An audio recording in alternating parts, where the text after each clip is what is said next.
Everyone, this is Eric Stopper. I'm the host of the PulseOx podcast and the co-founder of Profitable, a B2B SaaS agency specializing in automation and AI-powered RevOps technology, revenue operations. Over the past 10 years, I have scaled 3 companies and exited 2. I have worked with over 2,000 brands, influencers, consultants, speakers, doctors, and more. I live in San Antonio, Texas, with my wife and 2 kids, and I am so excited to have you here. If you are an entrepreneur buried in the day to day, you haven't taken a vacation in a while, you feel like you have to micromanage your team because they just aren't getting the job done. And so you're constantly being pulled back into the work environment. This is the woman who will change your life. Ral West is a best-selling author, speaker, and entrepreneur who built an 8-figure tourism company, survived a near collapse, fought her way back by securing her own charter service, and later exited to the wonderful Alaska Airlines. Now she teaches founders how to systemize, delegate, and step into true ownership. Her organized to optimize framework helps entrepreneurs scale without burnout, chaos, or sacrificing their personal life. Ral has lived the dream, and now she shows others how to build it. She was a guest on my podcast, PulseOx, where I interview people about their stories of self-discovery. She is a business associate, mentor, and a dear friend. Ladies and gentlemen, Ral West. Thank you so much, Eric. It's wonderful to be here, and we have a lot to talk about.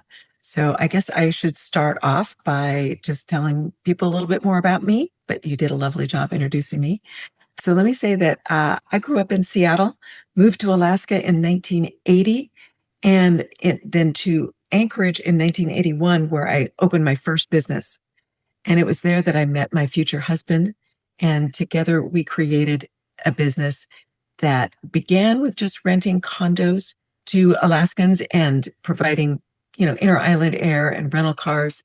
And then eventually we added the Trans-Pacific air between Alaska and Hawaii. And the near collapse of our business that Eric mentioned came about when the scheduled carriers that we were using pulled out of the market. And we either had to shut the business down or find another way. And my motto is there's always a way. So my husband found a plane that had the time on it that we could use to charter and take our people between Alaska and Hawaii. So it was a huge risk. We did it. We succeeded. And this was just one summertime charter with like a DC-8 carrying a couple hundred passengers for maybe 12 weeks. So you can do the math on that. And we sold every seat. Now, after that, it's like, okay, this business model works. Let's go find some more planes. So we ended up chartering wide body jets, L-1011s, DC-10s. We're talking like up to 362 passengers per plane.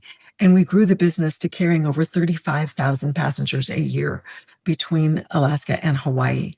And the company grew from its little shoestring operation to mid 8 digits in revenue over a period of a few years. And there were a lot of growth pains during that process. But at the end of 25 years of running this business, we were able to exit, as Eric mentioned, by selling the business to Alaska Airlines. And this is the impetus for the creation of the 6 principles that I am now teaching to entrepreneurs. And these 6 principles were the definition of how we made our success in Hawaiian vacations. And we've used these 6 principles in other businesses too. We have bought and sold cruise ships. We are in the real estate business. We have multifamily units all over the country, like 6,000 units. And we just don't stop. We are usually running 3 or 4 businesses at a time, and usually it's 7 or 8-figure businesses. So in the last nearly 45 years of being an entrepreneur, I've done a lot. I've seen a lot. And now I'm trying to teach everything to entrepreneurs who perhaps you are like this, where what you really want is to find more freedom, time for other things in your life. Perhaps you don't like working round the clock, never taking a vacation, eating lunch and dinner at your desk. I mean, maybe that's not the life that you really envision. And I'm here to tell you, you don't have to live that way. You absolutely can work on your business rather than in it and find a way to have successful business and freedom. Feel free to grab a drink. So, Thankfully, we're not live. So yeah, clear your thank you. throat, grab a drink. All good. Yeah. All right. Oh, me. All right. So let's start talking about the 6 principles that will build your business for lasting success. And again, these are the 6 principles that we've used not just once, but several times to create successful businesses. The very first is to create simple systems. Now, you have to have a system everywhere in your business. And probably most of you already have systems. And if you need to help with creating some automated systems, just go to Eric. He knows how to do that. Thank you kindly. And he can teach you how. And the thing is that sometimes business owners get kind of deer in the headlights, like, oh my God, I don't know how to create a system. I don't know what to do. But sometimes the simplest systems are the best place to start. Just things like scanning all your documents and filing them in the cloud is one way to start. Making sure that you have automated bookkeeping systems. Have a CRM, use Go High Level that Eric works with to get a CRM. So these are all very easy ways to start creating systems in your business. And then you move on to things like making sure that you have written standard operating procedures for every function in your business, that you have job manuals, that you systematize your rules, your customer service. Let's move on, though, to the second principle right now, which is to measure and track your performance. So if we hadn't had the measurements when we contemplated that very first charter, we wouldn't have known that it was a calculated risk. We would have really been out on a limb. But because we had been tracking, we knew exactly how many passengers we had carried in previous summers. This was just a summertime charter. So I looked at those numbers, looked at the capacity of the plane, the number of flights we were looking at, did the math. We can do this because our numbers prove that we have done this before. So that the numbers enable you to run your business without guessing. You actually know how you're doing, and you can use your numbers to manage your business. Principle number 3 is leverage. So what is leverage? Well, bare bones, leverage is doing more with less. And any way that you can use leverage to save time, that's what you need to do.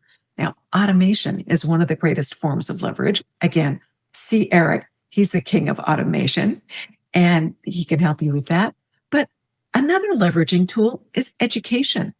Get mentors, get coaches, read books, attend webinars.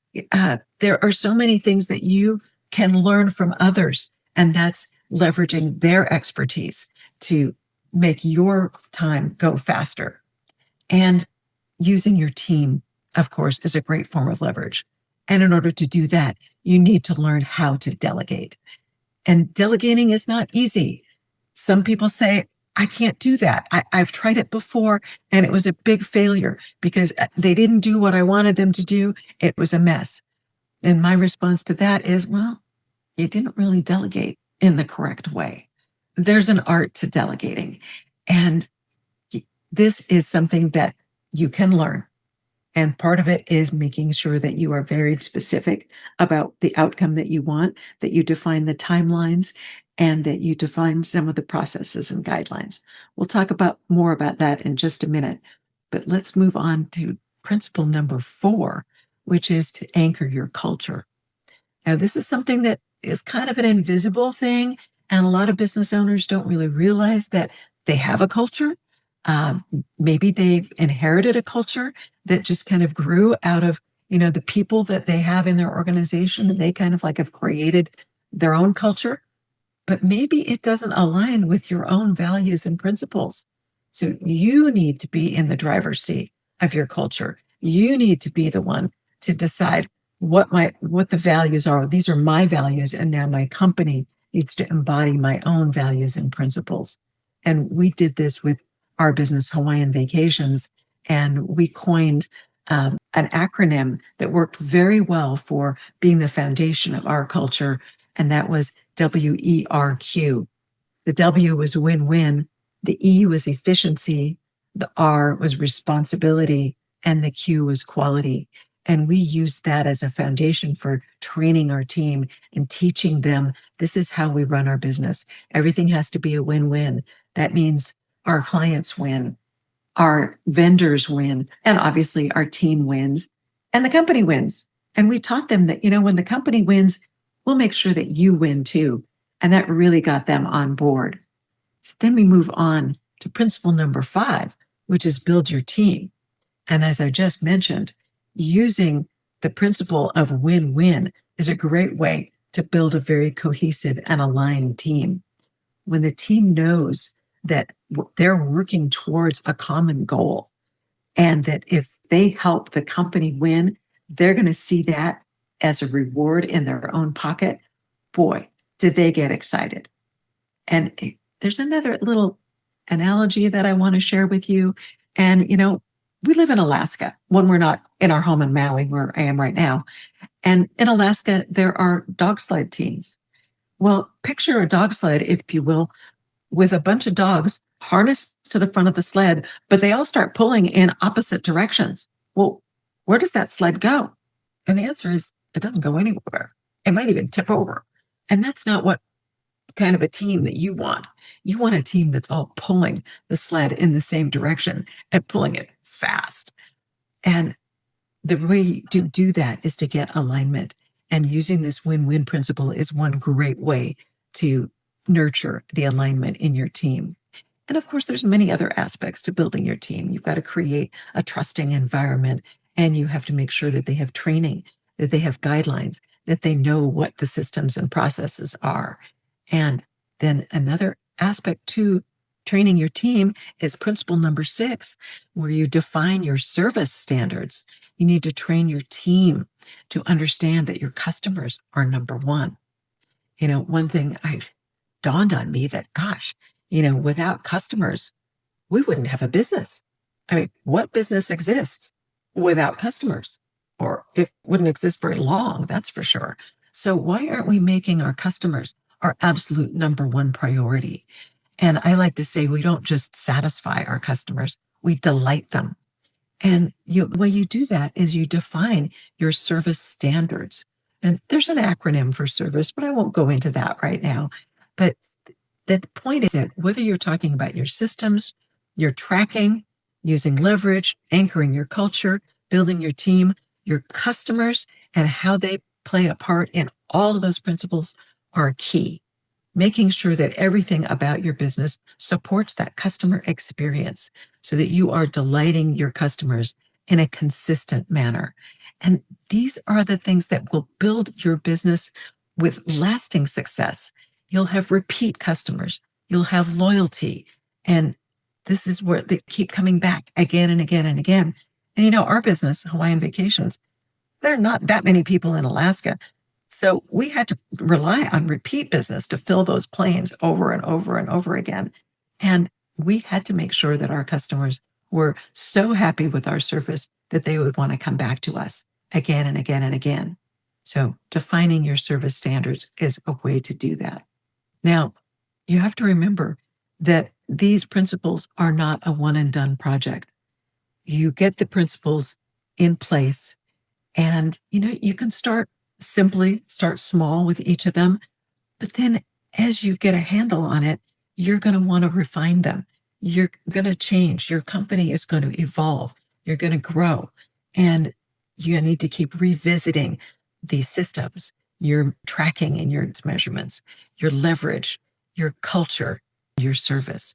You keep going over them, revisit them every quarter or no less than twice a year and see how you're doing. And if you do all of this that I'm laying out for you, you are going to be able to step back, work on your business to implement all 6 of these principles, keeping them up to date, and then you get to live the dream. And this is what my husband and I have been able to do. We have, as I've mentioned, the home on Maui, the home in Alaska, a yacht, worldwide luxury travels. And this is all possible if you employ these 6 principles and work them in your business on a continual way, and you can achieve the freedom that you're looking for. And in that end, I've created a new mastermind, which is called BOSS, Business Owner Success Strategies. And in Boss, we're going to go over all of these principles, and we're going to teach all the entrepreneurs in this program how to scale, how to use the systems, how to get business growing and get you out of being trapped in the day-to-day operation. So there's a QR code there. You can join like the wait list because this is a brand new program. And I'd love to have you join me. It's a year-round program with meetings twice a month and lots of support to get you to the point of freedom and get you stop being a slave to your business. You want to have a business that serves your lifestyle, not the other way around. And I think that in a nutshell is my framework and all my 6 principles. And Eric, I'm sure you probably want to chime in. Yeah. Thank you so much for presenting that. So everybody's got their own mix of things that they're struggling with in their business. But I have a case study for you. So there's this founder. Okay. This is going to be a couple part question. And I just want to open it up for your advice within this framework. So there's this entrepreneur that I know who runs a B2B agency. And he was handling all of the sales for the organization. Small company at the time that this was happening.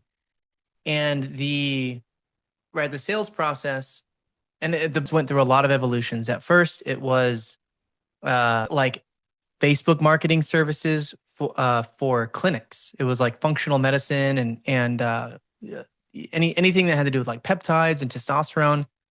And that business went great. But then Meta, Facebook, betrayed us. Our cost per acquisition multiplied by 800 times over a period of 2 weeks. It was crazy. Facebook just didn't like weight loss leads or ads. And so they just cut it all off and made it really difficult to get leads. So we had to pivot. And the business took a huge dive for basically a whole year. We were just, it was piddling along. And then we decided that we were going to, instead of offering services we were going to just focus on the technology. Because we did and if you can't tell, this is my case study. This is not a friend anymore. This is what happened to my company. So I kind of guessed that.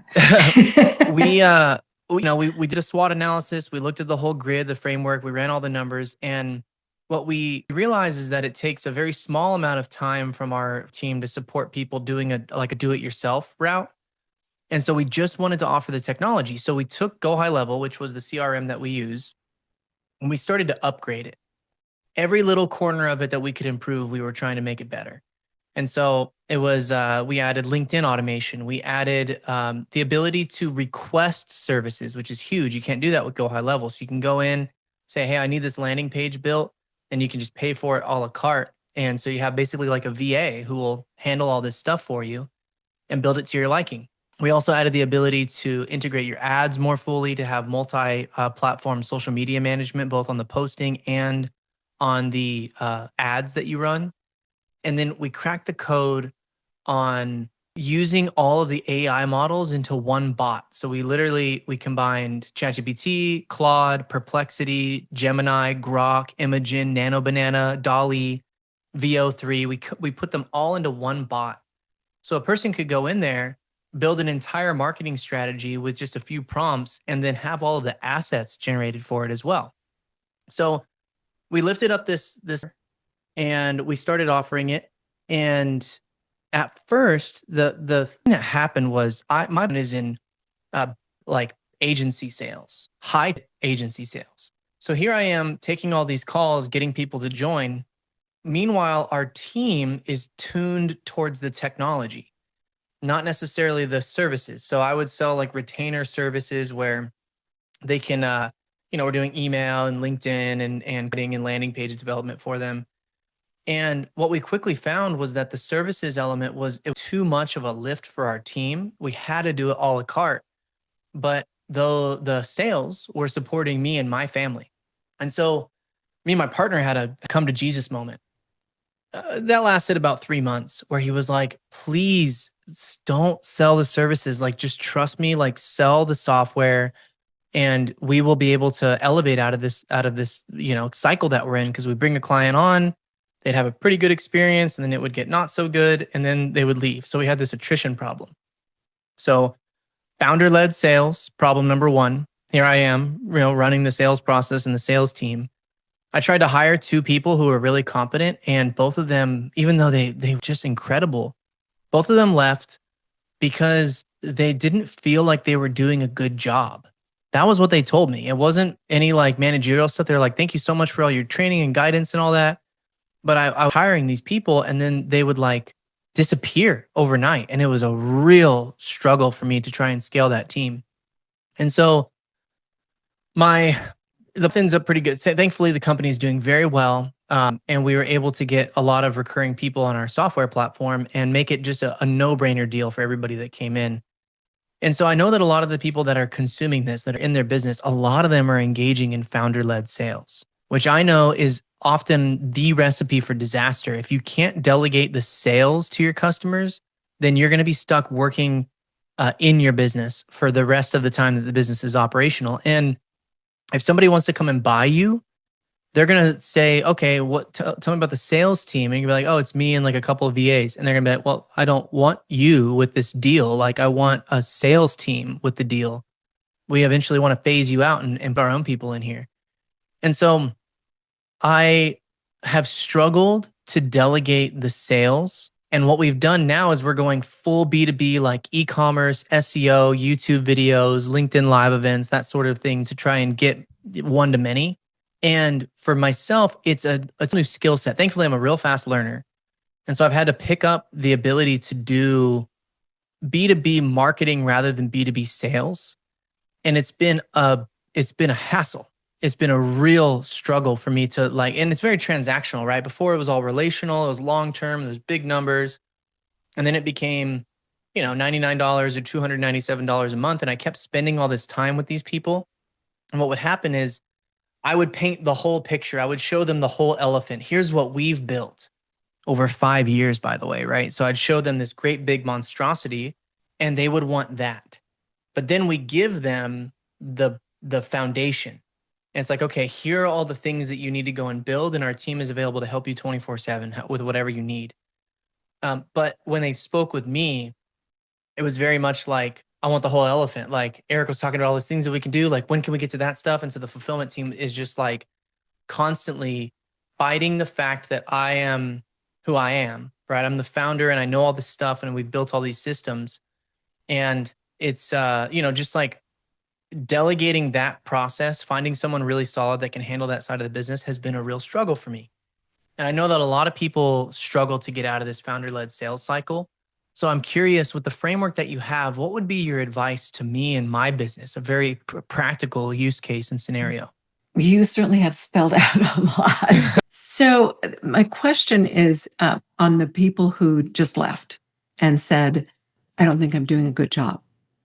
To me, that signals that there was a lack of specificity about what a good job looks like.